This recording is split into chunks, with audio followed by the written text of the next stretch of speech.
이준석 이야기 잠깐만 해볼게요. 이 중요해졌어요. 이준석이 심지어 대선 후보까지 올라왔습니다. 어머 어떡해. 그 갤럽 여론조사 그거 먼저 보고 갈게요. 갤럽 여론조사 금요일 날 나온 여론조사에 이준석이 무려 4위. 이걸 미친 나라라고 하는 거예요. 언론이 띄우면 조국은 죄인 되고 이준석은 대선 후보 되는 거죠. 그러니까 아내디 같은 애들이 기자를 하고 있으면 나라가 헬이 된다니까요.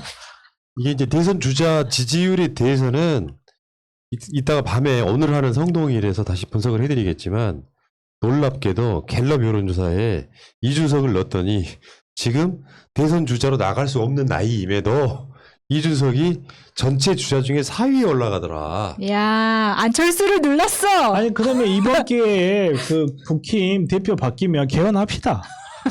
개헌하자면 금방 할 것 같은데. 그러니까 갤럽이 이런 여론조사 하는 것도 미친 짓이고요.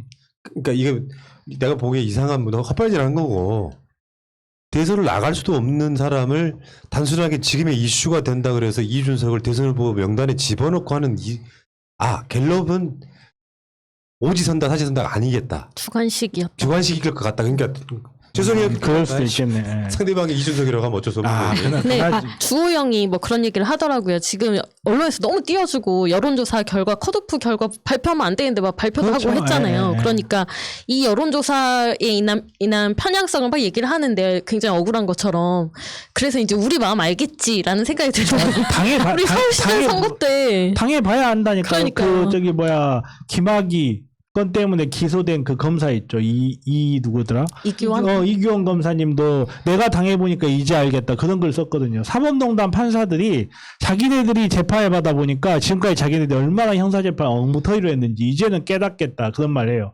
조서가 얼마나 허술하게 작성되는지. 이제 깨달으면 뭐하냐고. 근데 이제 주호영이라든지 그런 애들도 이제 깨닫고 있는 거야. 당해보는 거 아닌 거야. 당하기 전에 알라고 교육을 시키는 거거든. 제발 교육 좀 대라 좀. 그러니까 현대 사회는요. 언론이 비정상 작동하면 조국 나쁜 놈, 이준석 멋진 놈 돼버린다니까요. 여러분들이 보고 계시는 거예요. 현대에도 KBS는 수없이 널려 있는 거예요. 언론이 만드는 허상들이 있잖아. 그러니까 이게 뭐 배 아파서 하는 소리는 아니고 재밌게 됐다. 왜냐하면 궁극적으로 갔을 때는 이렇게 되면 이준석의 뽕이 더 들어가죠. 그러니까. 이제 졸로 보기 시작하죠. 나는 대선 주자야. 그것도 4위야. 이쪽에서 윤석열 다음으로 2위야. 저도 그게 이런 얘기 하게 되는 거거든요. 기대됩니다. 이제 그런 걸 보고 추어탕 먹고 영트림 한다고 하죠. 추어탕 아니죠. 이제 맹물 먹고 있으시는 거죠. 아, 그러니까 요게 명과 암이 분명히 있는 건데 간단히 말하면 국민들 마음속에 언론이 그걸 띄우면 얼만큼 부실하게 검증이 되는지도 보는 거예요. 이준석이 당대표 감이 됩니까?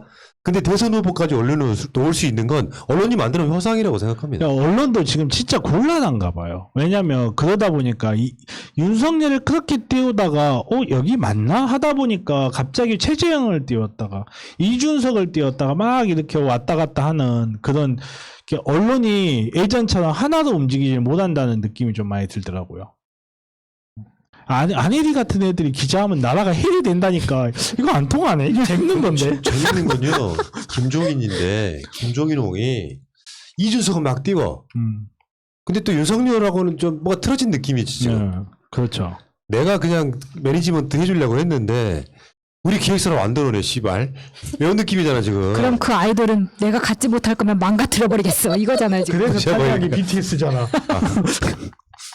그래서 그러면서 뭔가 자기 기획사 소속도 아닌데 그 상대적으로 이준석을 막 띄우면서 윤석열은 아닌 것 같은데 이분 뭐 하는 분일까요? 아니 근데 둘 사이에는 뭔가 교감이 있어요. 심지어 서로 호감을 가지고 있는 관계이기 때문에 이준석과 김종인이 썸 타는 거야? 아니 토론회에서도 보면 이준석이 김종인을 다시 모실 수도 있다 이런 식으로 이야기를 합니다. 그 메시지를 김종인이 받은 거죠.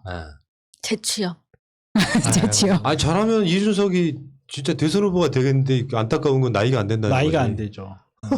그러니까 이 틈에 얼른 개헌을 해가지고 저기 토지 공개념도 좀 재밌다. 집어넣고. 너무 비상식으로 가면요 안 됩니다.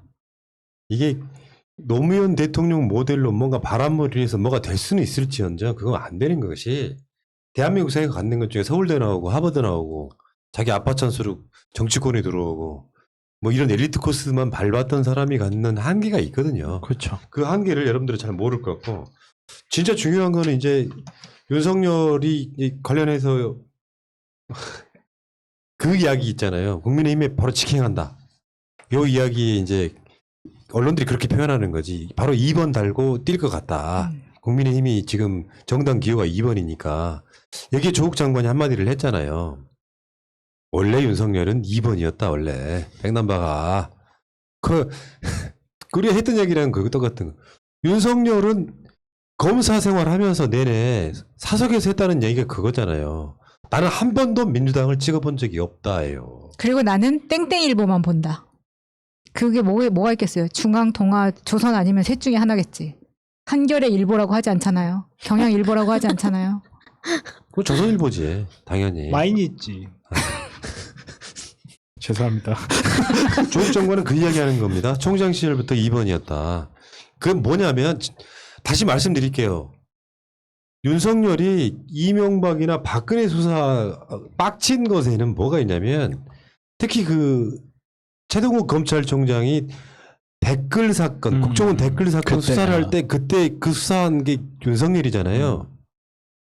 윤석열은 정치 편향 이런 게 아니라 원래 현재 국민의힘 그 당시 새누리당 등의 성향을 갖고 있는 검사였어요. 근데 내부 권력 투쟁에서 빠개친 거예요. 그 대표적으로 자기가 의식했던 사람이 우병우예요. 저 새끼 나보다 한참 어린 놈인데 검찰은 그러니까 사법시험은 빨리 합격해가지고 빨리 들어가서 굉장히 경쟁의식을 갖고 있던 바로 그런 사람이거든요. 그것 때문에 빡쳐가지고 수사를 했던 거지 뭐 권력에 대한 살아있는 권력에 대한 수사 이런 게 없었던 자에 가깝습니다. 근데 내가 그 수사를 좀 했다고 막 좌천 보내버리고 그러니까 나는 그때 사람에 충성하지 않습니다 이런 소리 했던 거는 우리 같은 사람도 할 수 있는 일종의 독립운동 같은 것 중에 하나였던 거예요. 내가 봤을 때는. 그게 이제 너무 과대평가되다 보니까 나중에 윤석열이 이런 방식으로 이미지화 되고 있는 거죠. 저는 심지어 이 기사에서조차도 사실은 윤석열의 목소리가 하나도 없다는 게 너무 신기한 거예요. 왜냐면 왜 제가 이런 이야기 하냐면 저는 이 기사들이 곧 윤석열이 나올 것 같은 연기 풍기는 느낌이 많이 들어요. 사실 6월 6일 날 윤석열이 대선 공식 선언할 것이다 이런 게 루머가 얼마 전까지 돌았었어요. 그러다가 국민의당 입당 임박 이렇게 기사 났는데 내부의 내용물에 보면 빠르면 7월 늦어도 8월 뭐 이렇게 돼 있는 그런 기사들이 계속 나는데 제가 좀 느끼기에는 좀 어떤 느낌이 이건 어디까지 제 뇌피셜 진짜 제 뇌피셜인데 기사들이 이렇게 보고서 자기 목소리가 하나도 없고 곧 나온다 말만 있는데 말 그대로 윤석열이 나올 거다 했는데 사람들이 이제 조금씩 점점 지쳐가는 거죠. 특히 그러다 보면 지지율은 계속 떨어지고 근데 언론이라든지 이런 기획을 하고 있는 자들 입장에서 아직은 윤석열이 필요하고 그러니까 어떻게든 지지율이 더 안 떨어지고 윤석열이 일부 지지하는 사람들한테 좀 계속 희망 고문을 하고 있는 것 같아요. 예수께서 곧 재림하신다 막 하면서 막 기도 열심히 해라 막 이러듯이 계속 이런 분위기만 풍기고 정말 이 사람이 어딘가에 입당을 해서 정말로 대선 캠프를 차릴까 저는 아직 잘 모르겠어요. 자기 목소리 하나도 없으니까.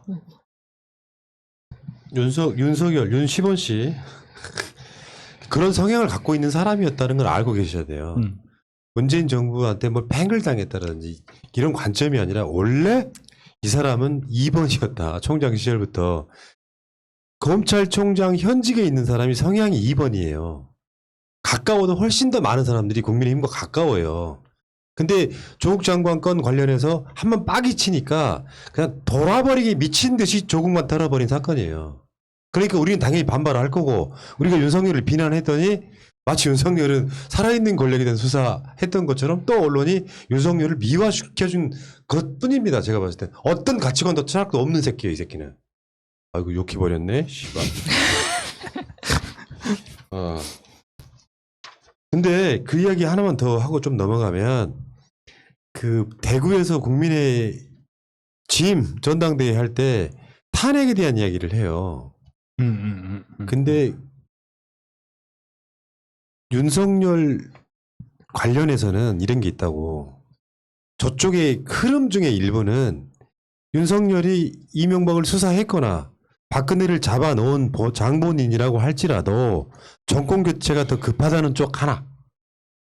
그리고 그렇지만 윤석열의 유감 표명, 이제 과거사에 대한 유감 표명을 하지 않으면 윤석열의 표의 결집도는 떨어질 것이다라고 하는 견해 하나.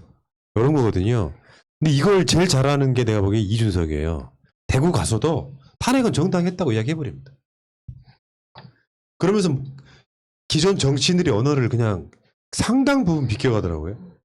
그런 부분은 내가 봤을 때 이준석이 그런 면에서 그렇게 무시할 사람은 아닌 거라고 보이는 게 대구에 가서 대구 시민들이 들을 법한 이야기를 자기가 깨버려요. 이건 굉장히 저는 약간 승부사적 기질이 있다고 봤어요. 근데 오히려 이런 기사가 이준석을 새롭게 보는데 일조를 하는 게 아닌가 오히려. 왜냐면 사실 TK에서 정면 돌파한 거거든요. 오히려 여기서 이 이후에 반응이 어떻게 나올지가 굉장히 기대가 됩니다. 오케이. 네. 자, 얼마 안 남아서 당대표 선거가 얼마 안 남아서 제대로 이슈 되기 전에 그냥 당대표는 이미 결정이 돼버릴 것 같아요. 크게 영향을 못 줄 것 같아요. 저는 오히려 그걸 노리고 한 이야기가 아닐까 좀 생각이 들더라고요. 제가 이런 거 보면은 저 욕 실금 안 걸리게 생겼어요. 참을 수가 없네 욕을. 이해해 주시기 바라겠고요. 저는 원래 욕을 잘하는 사람은 아니에요. 반사회적 인격장애. 어디 목소리가 내가 욕할 목소리로 보이세요. 근데 내가 그런 목소리로 욕을 하니까 되게 좋아하시는 게 여러분들이 변태 같은 거지. 여기까지 하겠습니다.